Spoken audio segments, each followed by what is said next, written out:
Well, welcome back to Better Living. I'm here with Nick from Graham's Foundation. Let's tell people who don't know what Graham's Foundation is. Sure.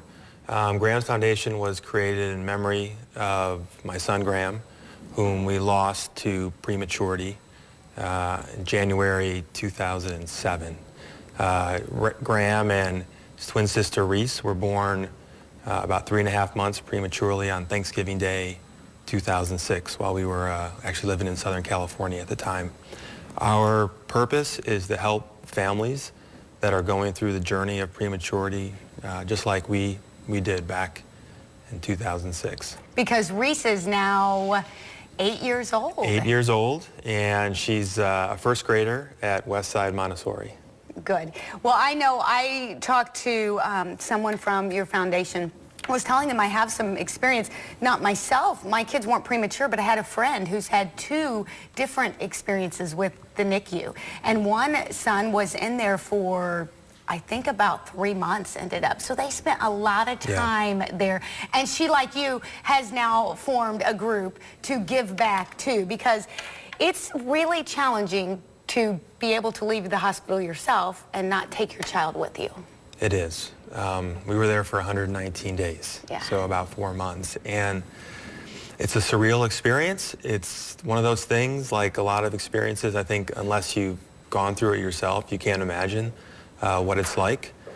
We know from personally going through it, that's difficult, but also the transition home. I think there's oftentimes you'll get a lot of support that rallies around you in the first few days and weeks. But then kind of life goes back to normal, but for those families it doesn't.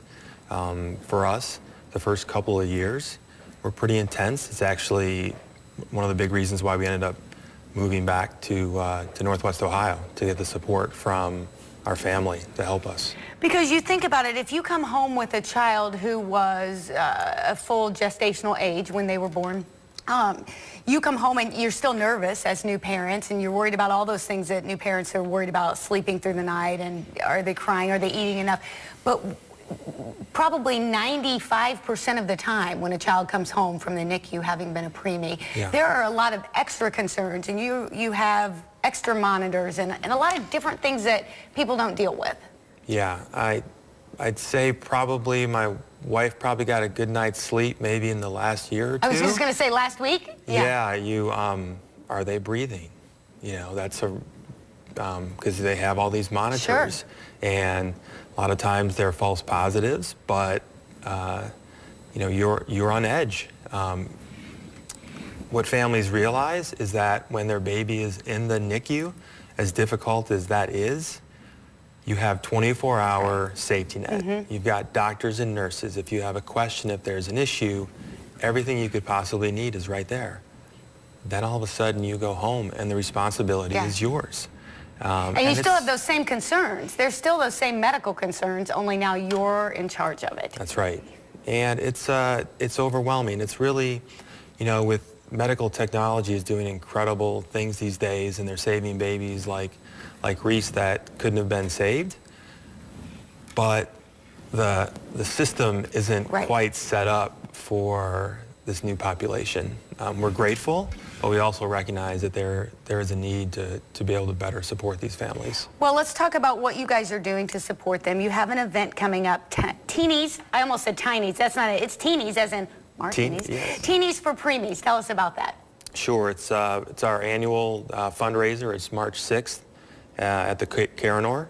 We'll have our ambassador family, the McElroys, that it's a coincidence. They had twins that, that came prematurely as well, but had good outcome. Both boys are at home. They also happen to be neighbors down the street. I think that's also what you find is that it's one of those things that you often don't realize how prevalent it is and how common it is. So the whole idea of the event is certainly to raise money so that we can continue to support families both here locally, but also throughout the country, but also to raise awareness and help the community better understand the impact that prematurity has on families. Well, the thing with your event, you're raising awareness, you'll also be raising money because you guys do these care packages. Yeah. So we provide care packages for families when they're first in the NICU, when they transition home, and if they have a loss as well. So this is an example of the care package while they're in the NICU. So proud parent of a preemie button. We have a bonding blanket to help the parents bond. We have our Hope, Resilience, and Miracles bracelet. Again, something to help remind the parents when they leave the hospital that their baby. And then we have a really helpful booklet that we created in partnership with Pampers and Parateen Magazine on the Sweetest Miracles. Has some good, useful information on the terms in the NICU, but also just reminding parents to take care of themselves. And it's difficult to bond with your baby, but it's critically important to the outcome for yourself and for your baby as well. Yeah. Absolutely, that makes a lot of sense. Well, it's great that you guys do these things. We definitely want to support you in that because it is so necessary for people in that situation. Get to the Tinis for Preemies event. It will be a great time, and it's all raising money for a fantastic cause. You can get tickets at grahamsfoundation.org. There's also a phone number you can call. It's on March 6th. Don't miss it. We'll be right back on Better Living.